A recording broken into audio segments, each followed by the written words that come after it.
공동체와 함께하는 리딩 지저스. 오늘은 2강 9일차입니다. 본문은 예레미야 41장부터 45장입니다. 함께 찬양하며 묵상을 시작하겠습니다.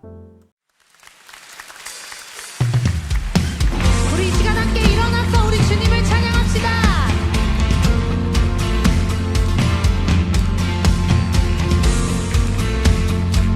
우리 박수 치면서 고백합시다. 내 영혼이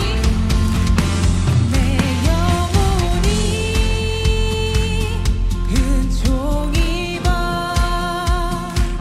중한 죄지 벗고 보니 슬픔 많은 이 세상도 천국으로 와도다. 할렐루야 할렐루야 찬양하세. 내 모든 죄 사함받고 주 예수와 동행하니 그 어디나 하늘나라.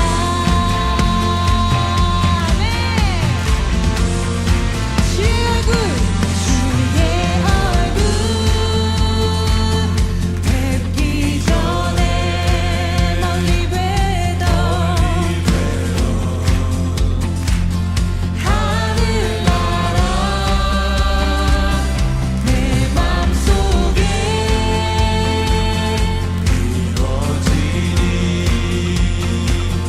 날로 높은 산이 거친 들이 높은 산이 거친 들이 조망이라 궁궐이라 내 주 예수 모신 곳이 그 어디나. 고백합니다. 할렐루야 할렐루야 찬양하세. 내 모든 죄 사랑받고 주 예수와 동행하니 그 어디나 할렐루야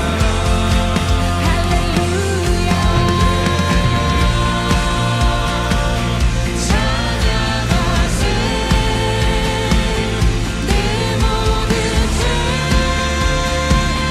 사함받고 주 예수와 동행하니 그 어디나 하늘나라. 주 예수와 동행하니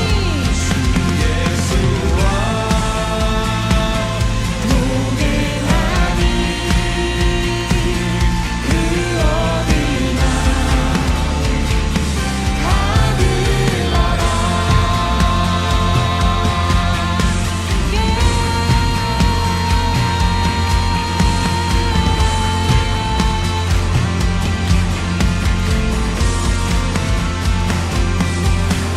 주님을 찬양합니다.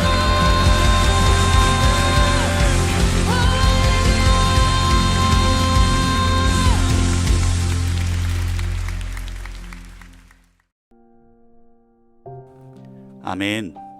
오늘은 예레미야 43장을 본문으로 함께 말씀을 묵상하겠습니다.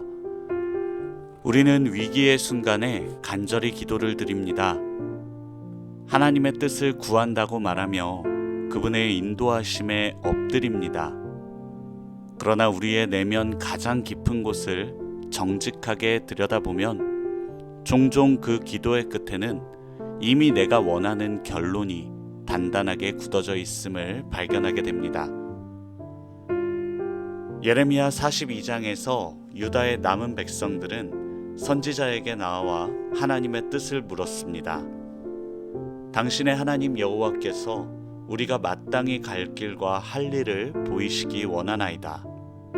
우리는 그 목소리가 우리에게 좋든지 좋지 않든지 막론하고 순종하려 함이라. 얼마나 완벽하고 경건한 신앙 고백입니까? 그러나 43장으로 넘어오며 이들의 그럴듯한 포장지는 산산조각이 납니다.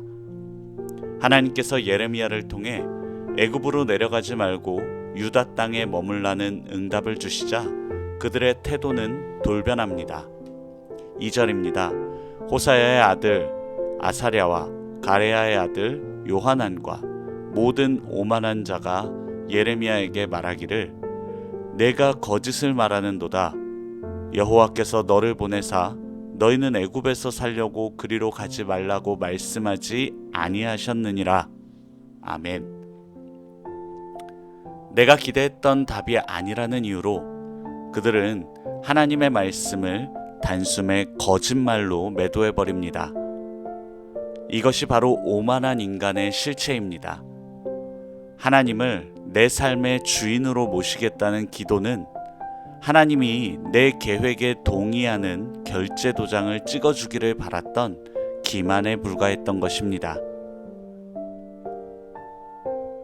그들은 결국 하나님의 경고를 무시한 채 자신들의 눈에 가장 안전해 보이는 애굽으로 발걸음을 옮깁니다. 심지어 하나님의 말씀을 전했던 예레미야까지 강제로 끌고 다바네스라는 이방의 도시에 도착합니다. 왜 하필 애굽이었을까요? 애굽은 눈에 보이는 거대한 군사력과 풍요로운 식량이 있는 곳이었습니다. 바벨론의 칼날을 피할 수 있는 가장 확실하고 현실적인 도피처로 보였을 것입니다. 우리 역시 삶의 위기가 닥쳐오면 본능적으로 나만의 애굽을 찾아 달려갑니다. 은행 계좌의 잔고를 늘리고 세상에서 힘있는 사람들의 등 뒤로 숨으며 그것이 나를 지켜줄 것이라 안도합니다. 하나님의 말씀이 거기에 머물지 말라라고 외쳐도 당장 내 눈앞에 보이는 두려움을 피하기 위해 우리는 기어코 세상의 화려한 다바네스로 영혼을 피신시킵니다. 그러나 하나님은 예레미야에게 기이한 명령을 내리십니다. 너는 유다 사람의 눈앞에서 내 손으로 큰 돌들을 가져다가 다바네스에 있는 바로의 궁전문 어귀에 벽돌 깔린 곳에 진흙으로 감추라. 보라, 내가 내 종 바벨론의 느부갓네살 왕을 불러오리니 그가 그의 왕자를 내가 감추게 한 이 돌들 위에 놓고 또 그 화려한 큰 장막을 그 위에 치리라. 인간이 아무리 머리를 써서 가장 안전한 곳으로 도망쳐도 하나님의 주권과 심판의 손길을 벗어날 수 있는 안전지대는 이 세상 어디에도 존재하지 않는다는 무서운 선고입니다. 우리가 그토록 의지하던 애굽의 벽돌은 결국 바벨론의 군화에 짓밟힐 운명에 불과했습니다. 자신들의 고집을 꺾지 않고 끝내 멸망의 땅으로 향하던 백성들. 그들은 결국 애굽의 다바네스까지 무고한 선지자 예레미야를 억지로 끌고 들어갔습니다. 이 비극적인 억압의 여정은 훗날 이 땅에 참된 선지자로 오신 예수 그리스도의 십자가를 뼈저리게 가리키고 있습니다. 우리는 진리이신 하나님의 말씀을 거부했습니다. 내가 주인 되어 내 마음대로 세상의 애굽을 향해 달려가기 위해 하나님의 아들을 결박하고 십자가라는 가장 잔혹한 멸망의 자리로 끌고 들어갔습니다. 우리가 지은 죄악의 길, 우리가 향해 달려가던 그 사망의 다바네스로 예수님은 묵묵히 끌려가셨습니다. 그곳은 생명이 한 방울도 남지 않은 영원한 형벌의 땅이었습니다. 주님은 왜 저항하지 않으셨습니까? 왜 우리가 파놓은 그 끔찍한 죽음의 진흙 속으로 들어가셔야만 했습니까?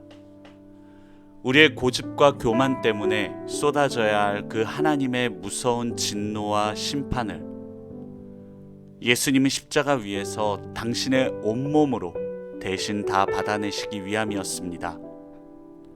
주님이 친히 우리가 의지하던 애굽의 돌무더기 아래 깔려 숨을 거두심으로 죄의 눈먼 우리가 구원받을 수 있는 가장 거룩한 생명의 길이 열린 것입니다. 예수 그리스도의 이야기는 다바네스의 진흙 속에 묻힌 죽음으로 끝나지 않았습니다. 하나님은 예수님을 가장 찬란하고 영원한 생명으로 부활시키셨습니다. 애굽은 결코 우리를 구원하지 못합니다. 세상의 돈과 권력, 사람이 만들어낸 모든 안전지대는 결국 심판의 칼날 앞에 무너져 내립니다. 그러나 사망의 한계를 깨고 살아나신 부활의 예수 그리스도, 그분만이 유일하게 영원히 무너지지 않는 우리의 진정한 피난처가 되십니다.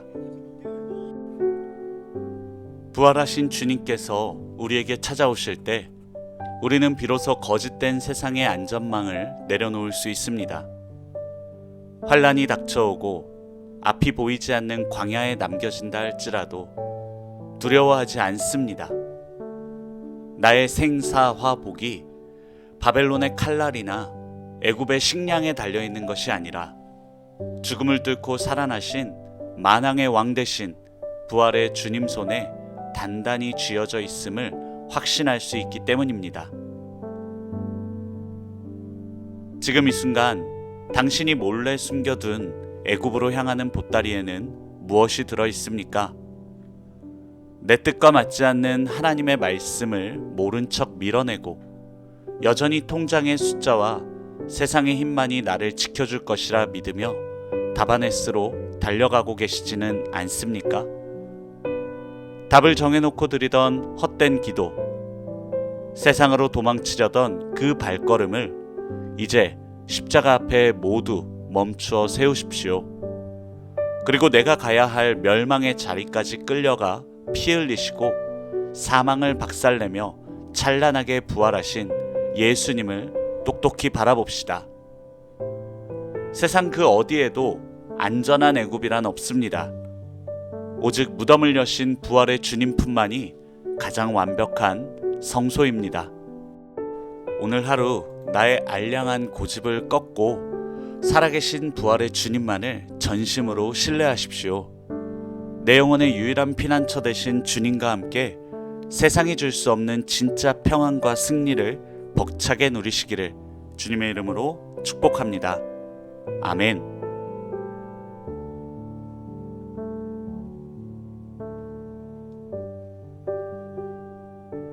함께 기도하고 묵상을 마무리하겠습니다. 나의 유일하고 영원한 피난처가 되시는 하나님 아버지, 입술로는 하나님의 뜻을 구한다면서도 내 마음의 답을 정해놓고 세상의 애굽만을 바라보며 도망치려 했던 나의 깊은 교만과 기만을 십자가 앞에 회개합니다. 죄로 멸망할 나를 살리기 위해 친히 고난의 자리로 끌려가 죽음을 당하시고 사망의 권세를 깨뜨리며 부활하사 나의 참된 생명과 요새가 되어주신 예수님의 사랑을 찬양합니다. 어떤 위기와 환난 앞에서도 부활의 주님께서 뿜어내는 그 생명의 빛 안에서 넉넉히 승리하는 굳건한 하루가 되길 원합니다. 나의 영원한 피난처 되신 예수님의 이름으로 기도합니다. 아멘.